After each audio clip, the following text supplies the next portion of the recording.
Okay, I'm going to get started. Everybody hear me okay in back? Yes? Can you hear me okay? Yeah. Okay. So welcome to Global Sports Culture.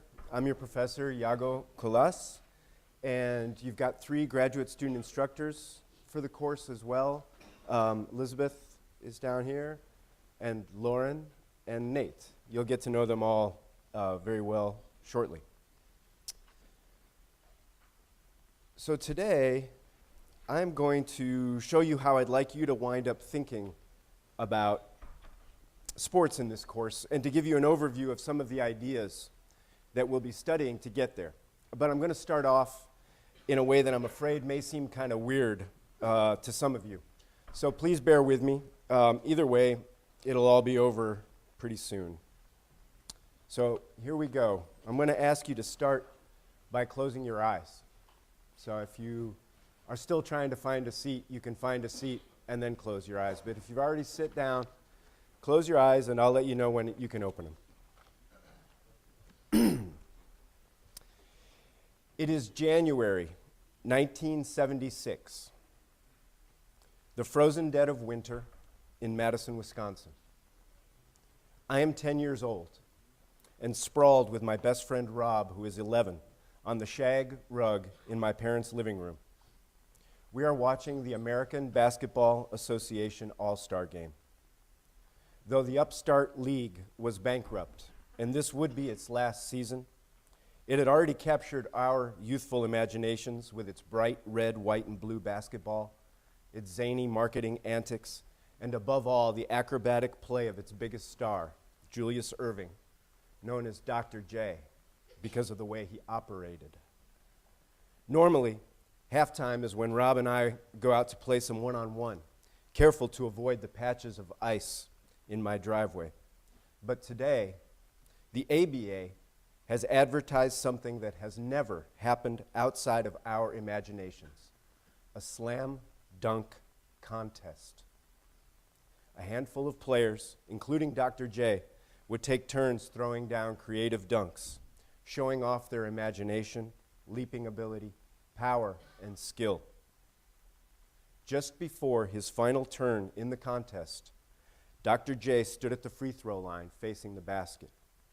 Then, dramatically, palming the ball in one hand, he turned and in loping strides measured the steps to the free throw area at the other end of the court. Rob and I watched, confused and breathless with anticipation. Dr. J then turned back to face up court, paused, and with the ball still held firmly in his right hand, sprinted back toward the original basket. When his left foot hit the free throw line, he took off, soaring toward the hoop, high blowout afro shifting slightly backward in the wind, raising the ball up and back with his right arm, like Lady Liberty holding her torch. He jammed it down through the basket as flashbulbs popped. Rob and I sprang to our feet, laughing and shouting and shoving each other. The play was worth 0 points, but Dr. J's imagination and freedom raced like a warm current through our young minds and hearts and bodies. Moments later, we took turns imitating the dunk on the improvised hoop in my basement. I don't think we came back up to watch the rest of the game. Okay, thanks. You can open your eyes now.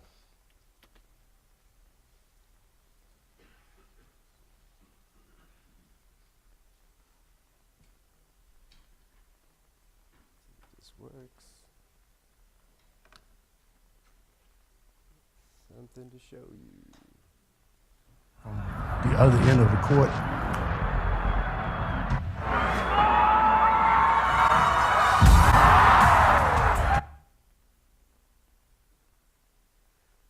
So 40 years later, just a few months ago, over dinner at his home outside Washington, Rob and I remembered that day and that play and watched that dunk together again. I love sports. I've played sports, mostly soccer and basketball, especially basketball, my whole life. As a child, I first dribbled around and heaved the ball up at the hoop in my family's driveway just to be with and try to be like my older brothers.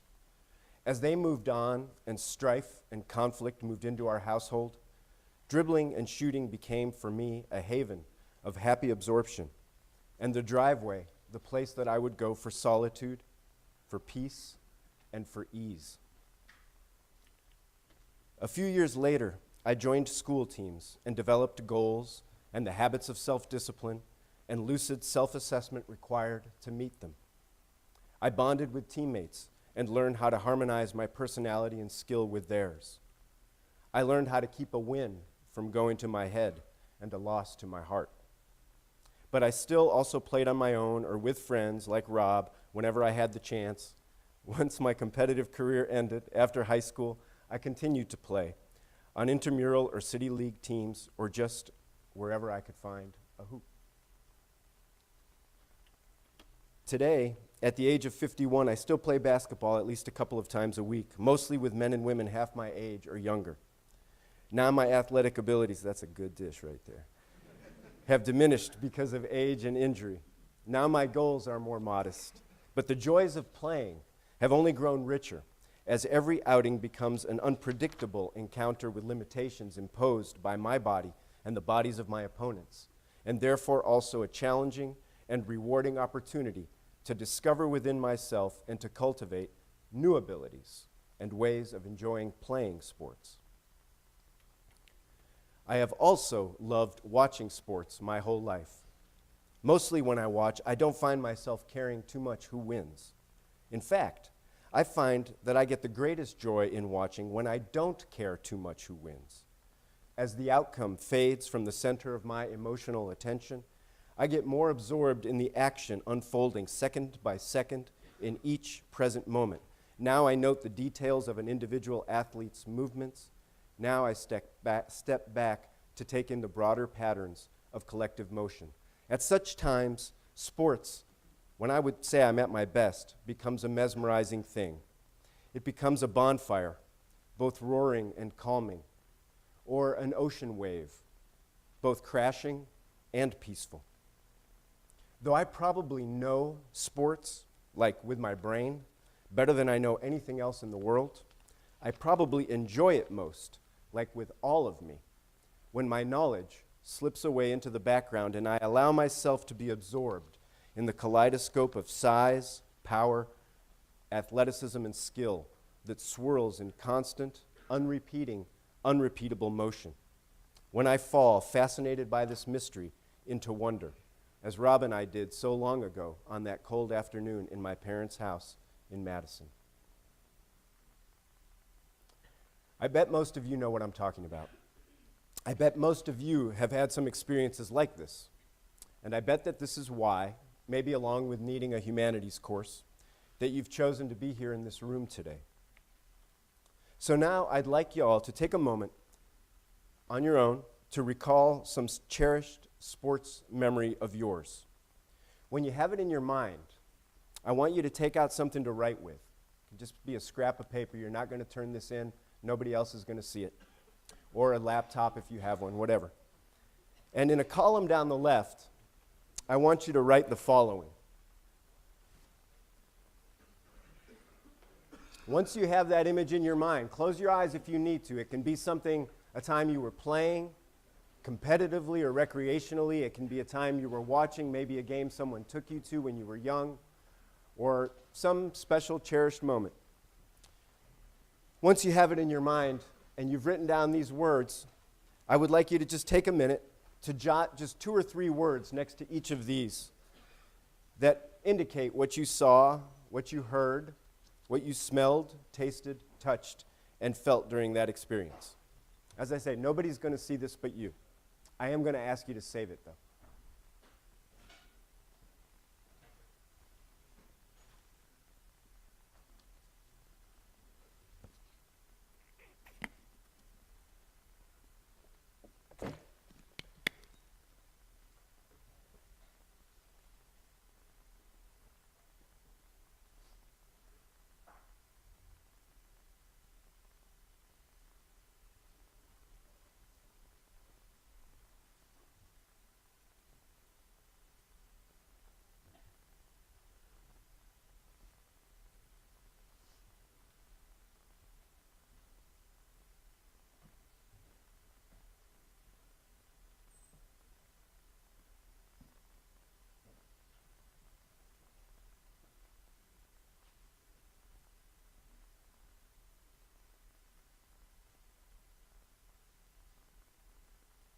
Why don't you put your hand up when you finished?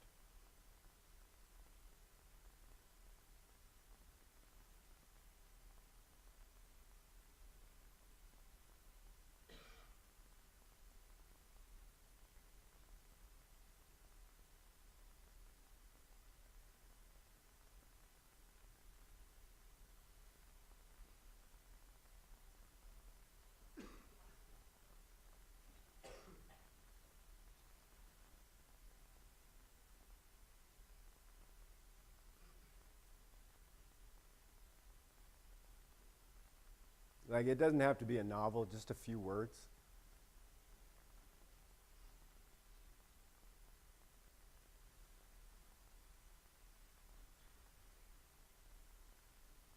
Hands up when you're done. Oh, okay. That's better. All right, I'm going to take another half minute or so.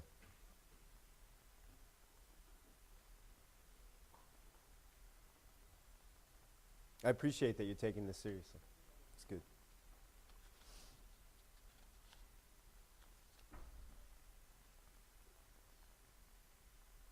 So the idea of having you do that after I shared my own memory is to just point out what might be obvious to you, but to really make it concrete and visceral and something you can feel with your body.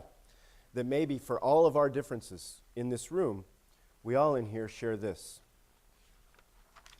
And maybe we share it with hundreds of millions of people around the globe for whom sports is a path to feel more fully and meaningfully alive as human beings.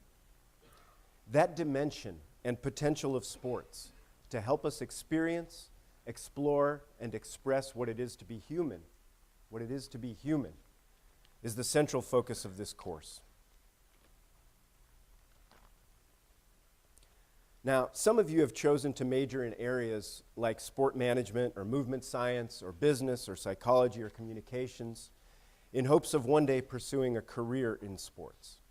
I can relate to those hopes, because though I didn't know it when I was your age, I would one day make my love of sports into the central focus of my career, not in any of those fields, but as a professor in the humanities, and specifically of literature.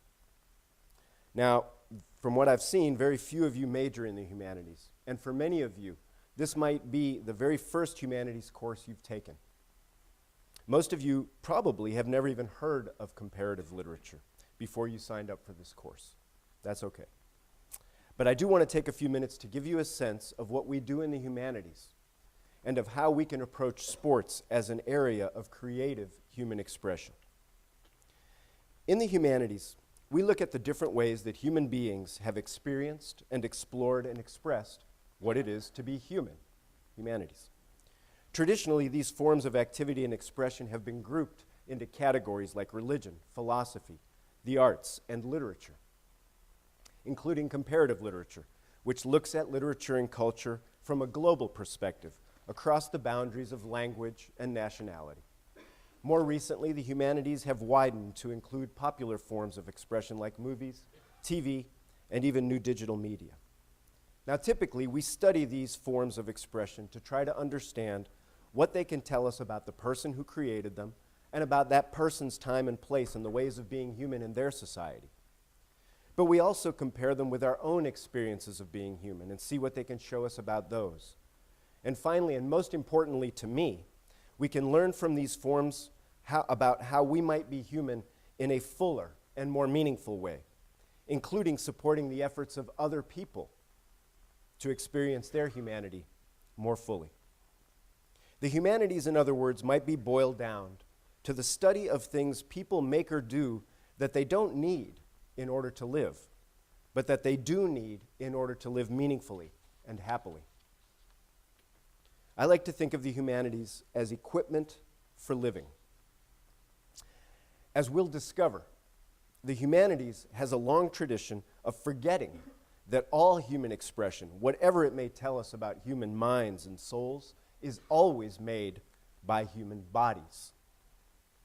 Between this aversion to human bodies and an aversion to popular culture, humanities scholars have not usually viewed sports as part of this equipment for living. And therefore, it's still not very commonly taught in humanities courses. But as I've already said, and as I hope my story illustrated, I consider sports to be among those things that have helped me and many millions of others across the globe and spanning generations, perhaps and hopefully including most of you, to live more meaningful and happy human lives, lives with genuine connections to others. Now, this is going to get a little complicated for a minute or two. One of the peculiar things about studying the humanities is that the very work that we do to understand any form of human expression, whether we are reading, watching, listening, feeling, thinking, or writing, is itself a form of human expression. So we can call this reflexivity. When we study something in a humanities course, we are studying that thing, but we are simultaneously reflecting on how we are studying it. We are studying ourselves, and in the process, developing what we call metacognition, our understanding of how we think about things. This can be unsettling sometimes to those who are more accustomed to the methods of the social and natural sciences. In those fields, there are rules designed to separate us, the subject, that's us, from the thing we are studying, the object. Those rules seek to ensure that the person doing the studying doesn't get mixed up with the thing they are studying, and in this way foul up the investigation and muddy the results with personal biases. Those rules, in other words, provide us with the sense that we can know that thing, the object, objectively, without the interfering distortions of our own subjective perspective. Not here. In the humanities, such subjective perspectives and distortions are not only inevitable, they are as much what we are studying as anything else. For this reason, though there are certainly going to be facts to learn, for the most part, we focus less on arriving at the right answers or worrying about the wrong ones, and instead, we focus more on how we arrive at answers, how we think and express ourselves, and especially how we can discover questions, important ones, that can be more or less helpful to us individually or collectively to understand ourselves and others, and so to live better lives. That's about the best we can do. And that is why students, unaccustomed to the humanities, can often feel a bit at sea, like they aren't really getting anywhere. You may feel bewildered and at times even frustrated. If that happens, try to remember that the humanities are more about the process than the product, and that they're more about the journey than the destination. So I began with my personal story to emphasize that I am deeply, emotionally mixed up with the thing I'm supposed to be teaching you about. I cannot change that. All I can do is try to be as open about it as possible and use that openness to learn more about my relationship to sport. And the same will be true for all of you. Whatever you may learn in this class about the cultural forms that sports gives rise to around the world, such as a dunk in basketball, you should strive to keep sight of the ways in which your own personal experiences are actually giving shape to the thing you are studying. In other words, to put it bluntly, as far as this class goes, there is no such thing out in the world called global sports cultures that you will learn about, independently of the process of learning how you relate to it and think about that thing. Instead, you will learn about ways of seeing, a range of human activities and ideas that we can group together under the banner global sports cultures. And all the while, I want you to keep in mind that none of these ways of seeing are revealing the objective, true nature of global sports cultures, though each will reveal some dimension of them. Equally importantly, these ways will, if you remember to be on the lookout for it, they will reveal to you unexpected dimensions of your own relationship to sport. That's the subject of our course. And the more you can be aware of this, the more you will understand how that relationship works, what benefits and perhaps hidden drawbacks it has.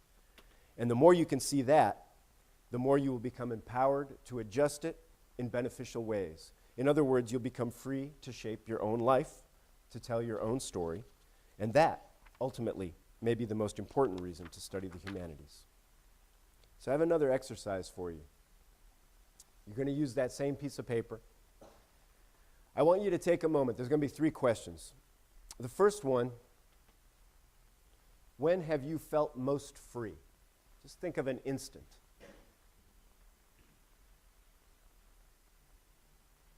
When you felt most free, however free, whatever free means to you.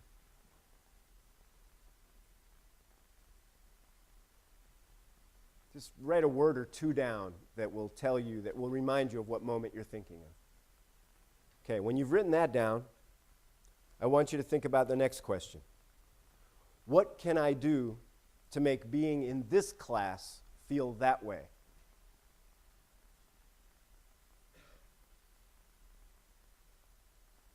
What do you need from the class, and especially from yourself, to feel that free in this class? And the last thing is, I want you to write down 3 words, no more than 3. Choose carefully. 3 words that represent your answer to question 2. Once again, no one's going to see this but you. It's just for you. But I want you to save it.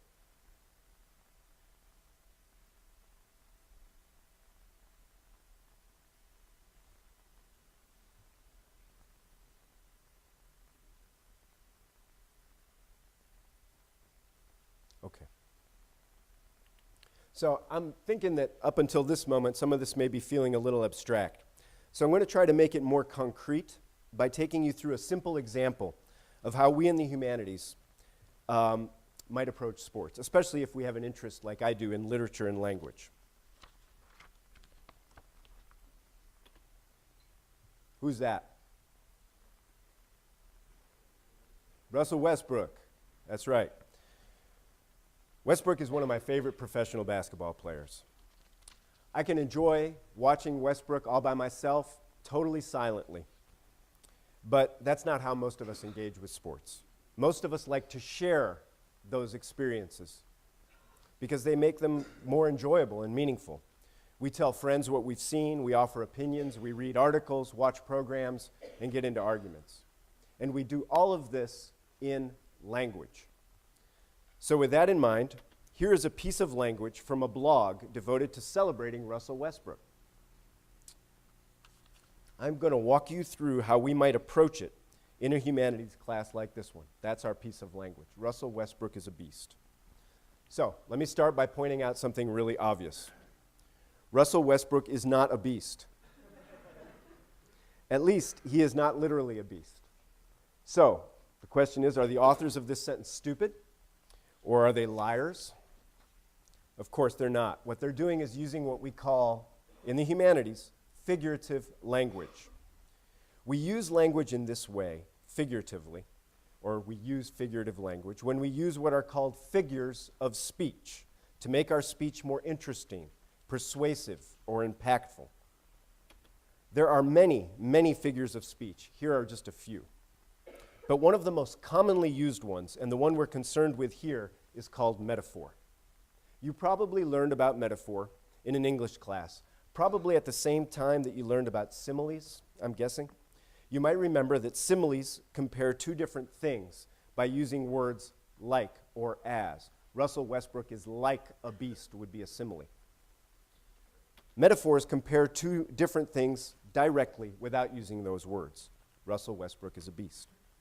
We can use any of the main parts of speech, nouns, verbs, adjectives, or adverbs, as metaphors. And as the examples down here at the bottom suggest, metaphors aren't just something we find in literature. We use them all the time in daily life, including or even especially in talking about sports. So when I say Russell Westbrook is a beast, I'm using a metaphor. But how do they work? And why are they so important? I'm going to break it down for you now. The word metaphor comes from 2 ancient Greek words that mean to carry across. In modern Greek, the word, still the word, metaphora, just means moving van, like something you might get to move into a new apartment. So we can think of a metaphor as a moving van, a vehicle that carries an attribute or quality associated with one thing across to another thing that might not normally be associated with that quality. In my example, Beast is the metaphor or vehicle. It normally, literally, refers to an animal like a lion, which we might think of as powerful, ferocious, aggressive, and fearless. By metaphorically calling Westbrook a beast, I'm carrying those qualities across from the lion to Russ. Or in other words, I'm saying that Westbrook has those qualities that I associate with a beast. So, on your own, I don't have time for you to do it right now, but what I'd like you to do is think about some metaphors that come up for you when you think about sports. And the best way that I know to do this is to think about players or teams that you love or hate. And you will find that very quickly, just by telling someone about them, you will start to stumble into metaphors, possibly without even realizing you use them. All right. You might try that in discussion this week. So I'm going to highlight 3 important features of metaphors. A couple will be obvious, one will not, I think. First, they're creative. They don't describe things as they are, but they invite us to use our imagination to see things in a new way. Second, for that very reason, they can help us to learn, to improve cognition. Someone who didn't know much about basketball, for example, might not know quite what to look for or how to appreciate Westbrook's play. The metaphor might help such a person zero in on and articulate that power, ferocity, aggressiveness, and fearlessness are important elements in what they're finding exciting when they watch Westbrook. Third, for better and for worse, metaphors convey social attitudes and they shape social relations. To be clear, all language does this last thing, but metaphor does it in certain specific ways that I want to take you through. First, through their indirectness, metaphors can allow us to voice attitudes that we may not allow ourselves to voice directly, or that we may not even be aware that we hold. Metaphors suggest simple equations. Russell Westbrook is a beast. And this simplification can be extremely appealing when we are grappling with complicated social situations. And then, as metaphors become more widely used, the qualities that a metaphor imaginatively projects onto, say, an individual person can come to be seen as naturally or objectively or intrinsically part of that person or a group to which that person belongs to. In other words, metaphors can be the most commonly accepted and often unnoticed means by which we create and reinforce stereotypes. You can see this more clearly by going back to our example, Russell Westbrook is a beast. All right, remember that a metaphor is like a moving van. Beast is the van into which I put those positive qualities I wanted my listener to see in Russell Westbrook. Power, ferocity, aggression, fearlessness. But a metaphor is like a moving van that other people, past and present, have also rented. They've packed things into them, and then they've left them behind. And we don't get to control whether our listener will unpack what we put in or what others put in. Take the word beast. It also means cruel, violent, savage, and inhuman. You could think of these as things that others have packed into the van beast and left behind. Your listener may pull those out first and mistakenly assume that that's what you meant to say about Westbrook. Moreover, they might then relay that down the line to yet another listener so that before you know it, your metaphor has helped contribute to a widely shared belief that Russell Westbrook is cruel, violent, savage, and inhuman. But check this out, it gets worse. Because in this particular example, the situation goes from just misleading to offensive and even potentially dangerous. Because Russell Westbrook is a black man. And we have a long history in this country of describing black men in exactly these terms, metaphorically, as a means to justify their enslavement, mistreatment, incarceration, or murder. It's easier to do all of those things to a beast than a person.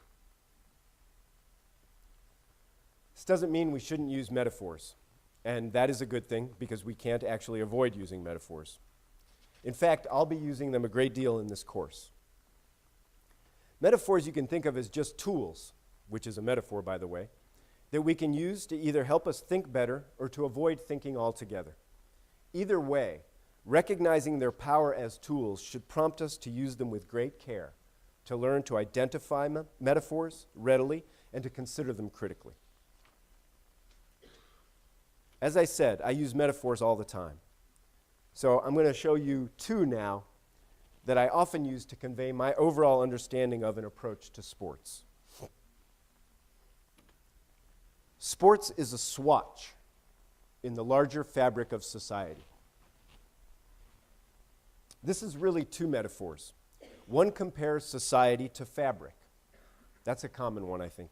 I just mean that society holds together through the interconnectedness of a great number of individual elements, all these threads. The other metaphor compares sports with a swatch of that fabric. Here, I mean that sports is part of society, not some sort of activity or domain that is separate from it. And it's not just one thread in the fabric.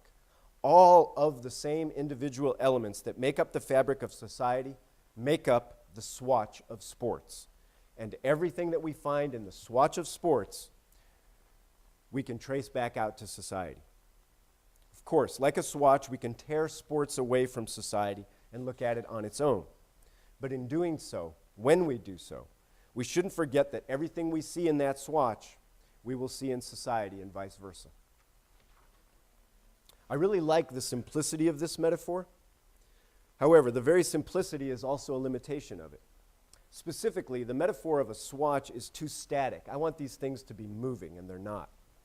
I want something dynamic in which all the interconnected bits are meshing together. So I'm going to try another one. Sports is a machine.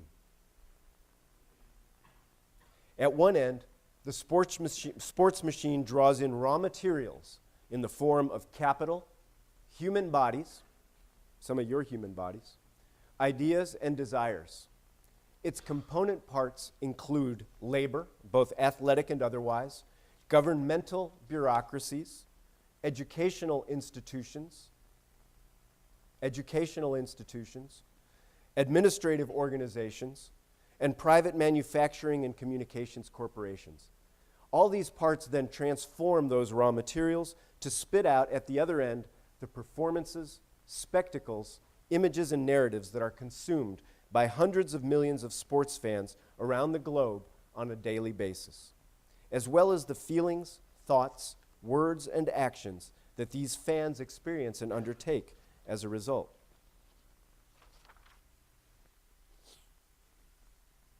All right. I wonder if somebody will just throw out, anybody, some things that you think, other things you can think of that the sports machine makes. If you think of sports as a machine, what are some of its products?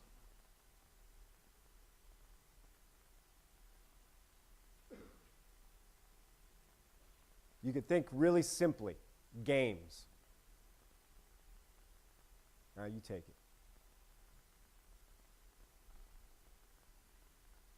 Go ahead.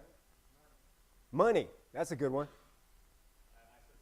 You said money. Yeah, that's a big one. What are some other things?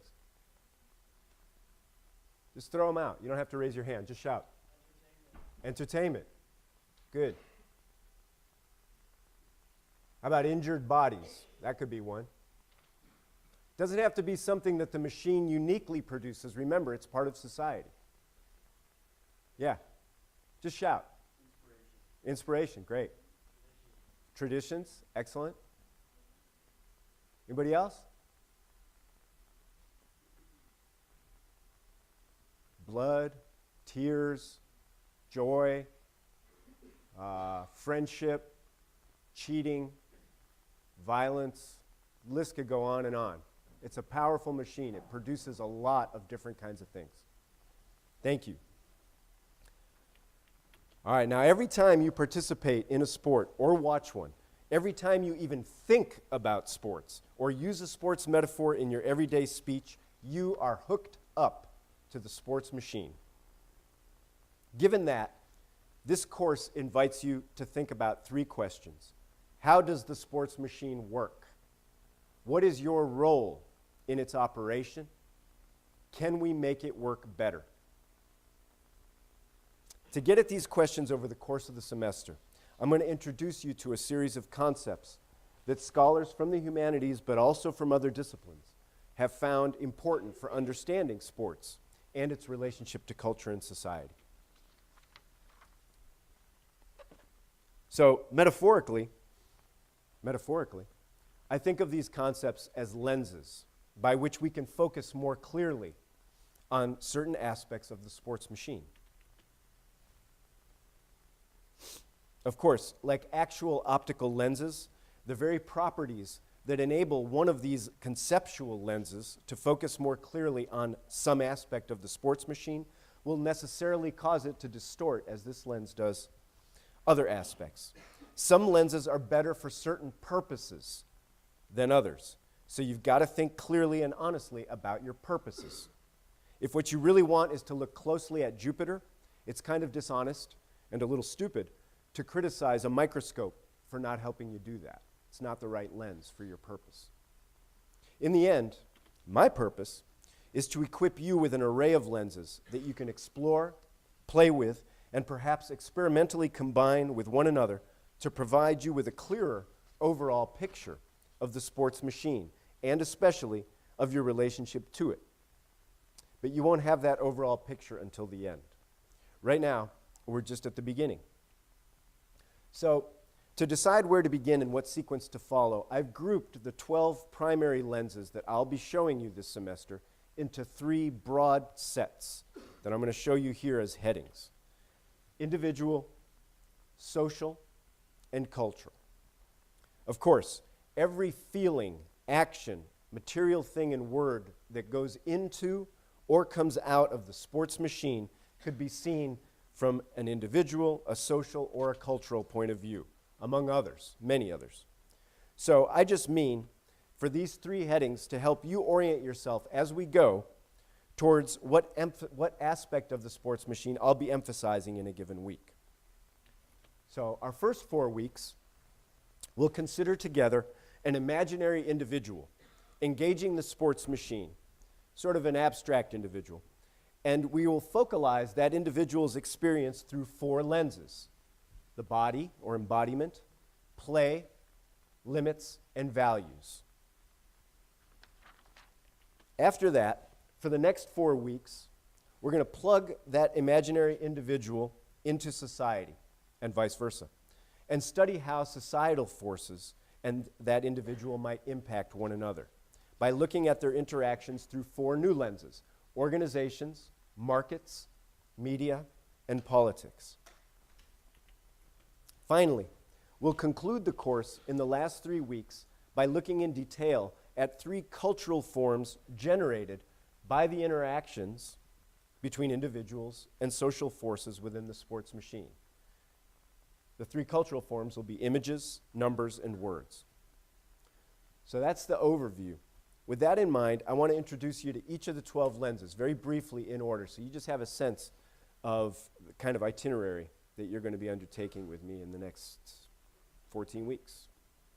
So in 2 weeks, because we don't have lecture next Monday, on the 23rd, we'll start with what may be the most basic or fundamental fact of sports culture: the primary role played in it by the human body. How do we experience the human body in sports? How do we experience our own body and those of athletes we watch? What is the relationship of body and mind? Is there anything distinctive about the experience of the body in sports culture? How can we talk about and reflect on those experiences of the body in ways that can shed light on what it means to have, or to be in, or just to be a human body? How are the seemingly individual and very private experiences of our bodies affected by society and culture? Next, we will examine what many historians and philosophers of sport consider to be the deepest impulse driving the emergence of sports in their myriad forms: the desire to play. How do we characterize play? What purpose does it serve human beings? How do mind and body relate to one another in play? What features and functions of play can we find in sports? And what features and functions of play get lost in sports, and why? Following and building from that examination of embodiment and play, we're going to take up the third of the four individual lenses, limits. What different forms do limits take in sports? How do physiological and physical properties and forces shape sports? What about things like rules, time, space, equipment? Do opponents function as a limiting force? How do athletes and spectators experience and respond to limits? And what do their experiences and responses tell us about how we can experience and respond to limits outside of sports?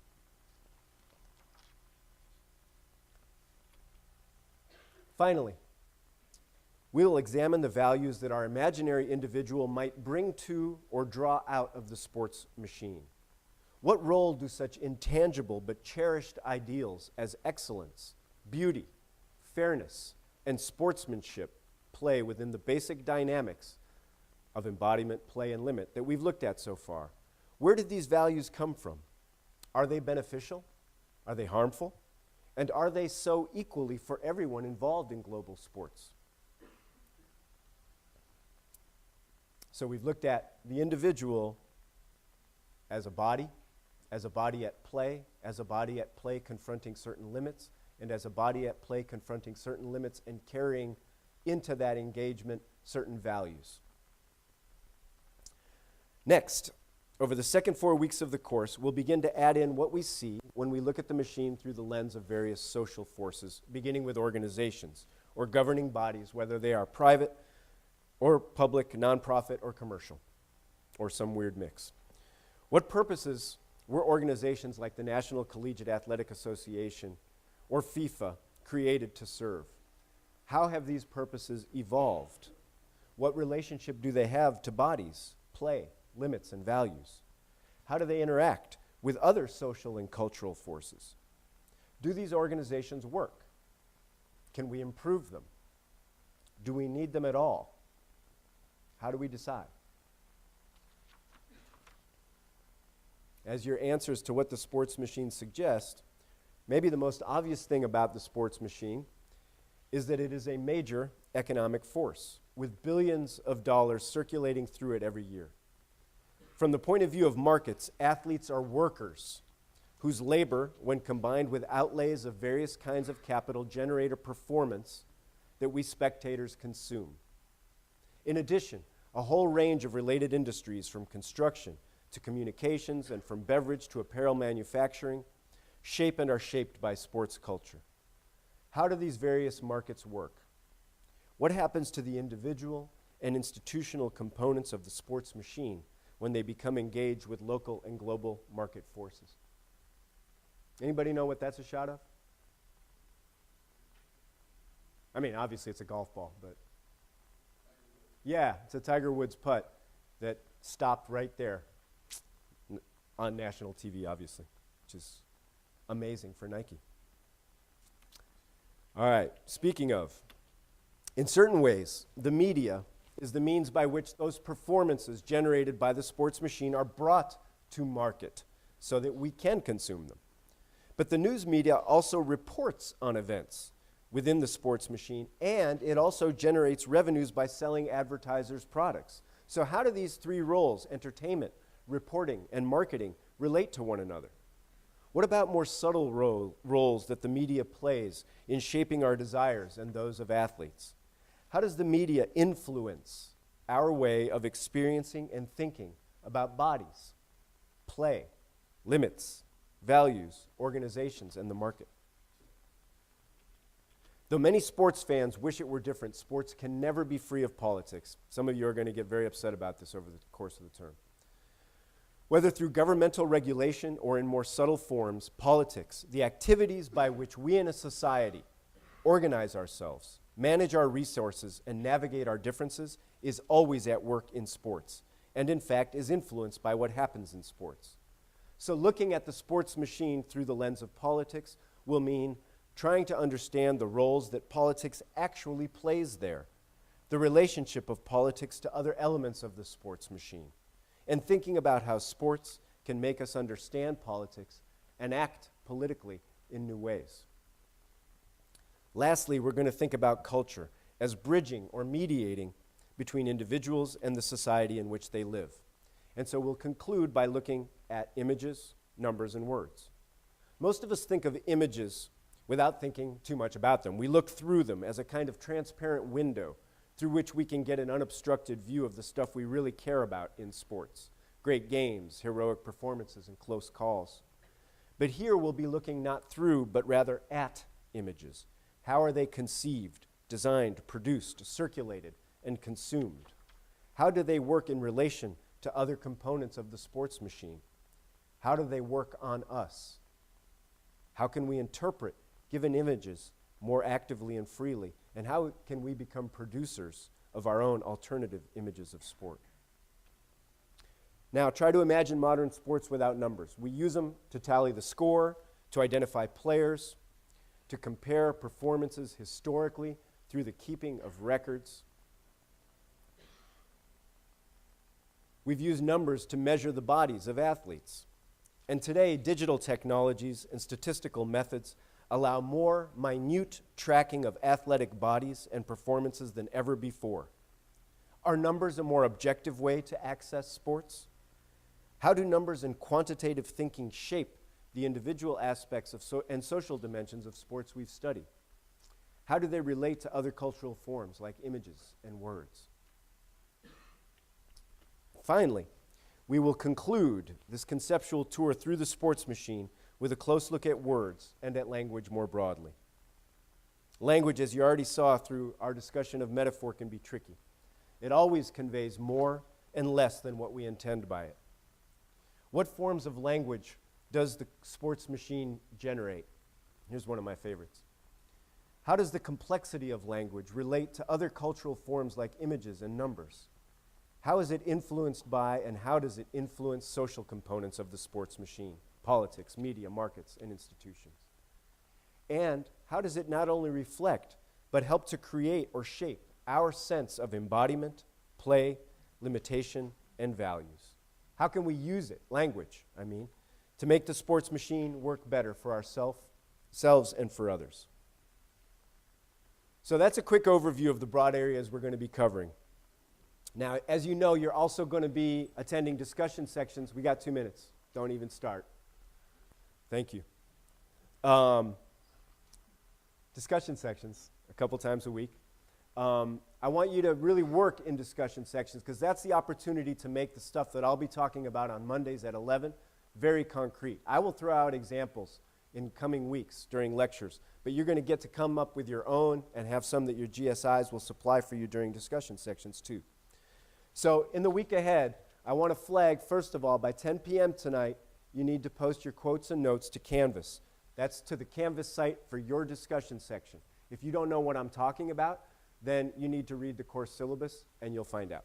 So that's number 2, read the course syllabus, because in discussion this week, that's the first thing you're going to do. We're going to go over the syllabus together in our discussion section so you'll know exactly what we expect from you, and you can sort of let us know what you expect of us, sort of. Finally, there's an article on Canvas. It's about 10 pages long that I'd like you to read. It's by 2 of the biggest names in sports studies, Ben Carrington and Dave Andrews. And they look at sport as escape, struggle, and art. And I want you to think about that in relation to what we talked about today as a sports machine, and think of escape, struggle, and art as products of that machine. Normally, I'll leave you a little bit of time for questions at the end of class. Have a good week.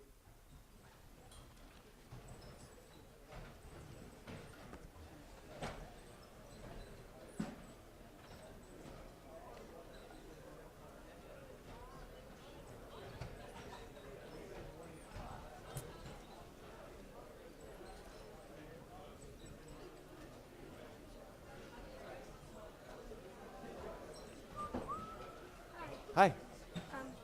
I'm supposed to give you this. You should probably give it to your discussion, your GSI. Yeah. Okay, not to you. Okay. Yeah. Thank you, though. I'm on the wait list for the class. Which class? This class. Which discussion section? That's what really matters. Sorry. You're on Tuesday and Thursday, 9 a.m. to 10 a.m. Okay. Where are you on the wait list? Okay. All I can tell you is show up because that's a GSI taught section. And so we are legally not allowed to go above 25. But if you're first and someone drops or changes sections, you would just automatically get a permission. So show up and let them know. How do I get this out? Hi. I'd like to introduce myself. Okay. Hi, my name is Faye. Oh, you're Faye. You wrote me. Yeah. Yes. Do you think that's possible or Go to not? the discussion section. Just go to it Wednesday? That's what you have to All do. right, perfect. Yeah, and it depends on where you are in the list and how many people drop because we can't go over 25 Yeah. because of the GSI contract. All right, cool. Thank Okay. you. Yeah, nice to meet you, Faye. Hey. I just want to introduce Okay. myself. My name is Khalid Hudson. I'm sorry? Khalik Hudson. Khalik Hudson. Nice to meet you. Okay. Nice to meet you too. Thanks for doing so. I'm Quinn Nordine. You are Quinn Nordine. Quinn. Okay. Nice to meet you. Good to meet you too. Quinn. I need to get out of here. Yes. Go ahead. I'm Brendan. Okay. I'm on the wait list. I'm like number 1 for. Go to the section Okay. All right. and let them know Okay. All right. and thank see you. what happens. Hi, I just want to introduce myself. Okay. I'm Vanessa Krause. Hi, Vanessa. Nice to meet you too. Okay. Is everything okay? Everything was fine, other than my timing.